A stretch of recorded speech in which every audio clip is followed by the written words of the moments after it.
அதிகப்படியான குளுமை இருந்தால் தானே சளி பிடிக்கும். இதுதான் நம்ம எல்லாருக்கும் தெரிஞ்ச விஷயம் இல்லைங்க. சூடு இருந்தாலும் சளி பிடிக்கும். சூடு சளி, அதாவது வறட்டு இரும்பலோட சளி வரும் இல்லைங்களா? வறட்டு இரும்பல், நெஞ்சில் சளி கோர்த்துக்கிட்டு இருக்கு, சளி நல்லா கட்டி இருக்கு, சளி ரொம்ப எல்லோ கலரில் இருக்கு, ஒரு க்ரீன் கலரோட கலந்த சளி எனக்கு வெளியேறுது அப்படின்னு சொல்லக்கூடியவங்க எல்லாருக்குமே உடல் சூடு அதிகமாக இருக்கும். ஓகே, அந்த உடல் சூடின் காரணமாக ஏற்படக்கூடிய சளி இது. சில பேருக்கு மூக்கில் இருந்து தண்ணி கொட்டிக்கிட்டே இருக்குது. ஓகே, புருவத்தில் லைட்டாக வலி இருந்துகிட்டே இருக்குது, இந்த 2 புருவத்துலேயும் வலி இருக்குது அப்படின்னு சொல்லக்கூடியவங்களுக்கு குளிர்ச்சி தன்மை மிகுந்த சளி இருக்குது. குளிர்ச்சி தன்மையினால் ஏற்படக்கூடிய சளி தொற்றுதல் இருக்குது. அப்போ இதை ரெண்டுத்தையுமே நம்ம எப்படி பேலன்ஸ் பண்ணுறது, நம்மளுடைய உடல் சூடை எப்படி பேலன்ஸ் பண்ணுறது, அதே மாதிரி நம்மளுடைய உடலில் இருக்கக்கூடிய நீர்த்தன்மையை எப்படி பேலன்ஸ் பண்ணுறது, அதற்காக தான் 5 விரல் மருத்துவம் நம்ம கொடுத்துருக்காங்க. இந்த 5 விரலை வச்சு என்னங்க பண்ண முடியும்? நிறைய பண்ண முடியுங்க. நிறைய விஷயங்கள் பண்ணியிருக்காங்க நிறைய பேர். ஓகே, நம்ம முத்திரை பயிற்சியின் மூலமாக உங்களோட உடலில் இருக்கக்கூடிய எந்த தொந்தரவாய்கள் இருந்தாலும் அந்த தொந்தரவை முழுமையாக வெளியேற்றுவதற்கான சிகிச்சை முறைகள் இந்த 5 விரல்லையே இருக்குன்னு சொன்னவங்களால நம்ப முடியுமா?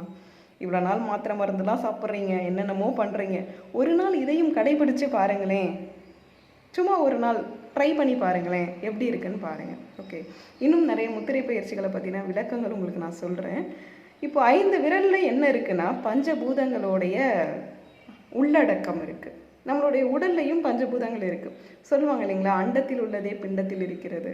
ஓகே, அந்த அண்டத்தில் என்னெல்லாம் இருக்கோ அது எல்லாமே நம்மளுடைய உடம்புல இருக்குது. அப்போது அந்த உடலில் இருக்கக்கூடிய பஞ்சபூதங்களை சமப்படுத்தினாலே ஆரோக்கியம் கிடச்சிரும். அந்த பஞ்சபூதங்களில் இருக்கக்கூடிய மாறுபாடுகள்னால தான் உடம்புல பிரச்சனையே வருது. சில டைம் நீர் அதிகமாயிட்டு நெருப்பு குறைஞ்சாலும் பிரச்சனை, நெருப்பு அதிகமாயிட்டு நீர் குறைஞ்சாலும் பிரச்சனை, காற்று அதிகமானாலும் பிரச்சனை, காற்று குறைந்தாலும் பிரச்சனை. இப்படி நிறைய விஷயங்கள் இருக்குங்க பஞ்சபூதங்களை பொறுத்த வரைக்கும். பஞ்சபூதங்கள் இன்பேலன்ஸ் ஆனால் வாதபித்த கபத்தில் இன்பேலன்ஸ் கண்டிப்பாக வரும். அது மூலயமா உபாதைகள் கண்டிப்பாக வரும். அப்போ பஞ்சபூதங்களை சமப்படுத்தணும்னா என்ன செய்யலாம்? ரொம்ப ஈஸியான டெக்னிக். எந்த மருந்து மாத்திரை கூட வேண்டாம். ஒரு 10 நிமிஷம் இல்லை ஒரு 20 நிமிஷம் முத்திரை பயிற்சிகள் செய்யலாம். முத்திரை பயிற்சிகள் மூலமாக நிச்சயமாக மாறுபாடுகள் நிறைய கிடைக்கும்.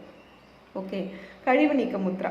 கழிவு நீக்க முத்ரான்னு சொல்லணும் அப்படின்னா நம்மளுடைய உடலில் மாத்திரையே தேவையில்லைங்க.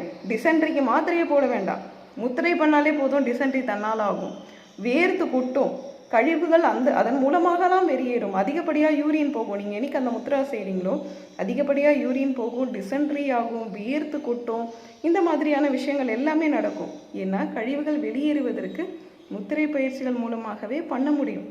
ஓகே, இதுக்காக நீங்கள் ஸ்பெண்ட் பண்ண வேண்டியது ஒரு 10லேருந்து 20 நிமிஷம் தான். அதனால் நீங்கள் கொஞ்சம் உங்களுடைய டைமை ஒதுக்குங்க, இயற்கையை பற்றி நிறைய தெரிஞ்சுக்கோங்க, லைஃப் ஸ்டைலை சேஞ்ச் பண்ணுங்கள், நிச்சயமாக ஆரோக்கியம் கிடைக்கும்.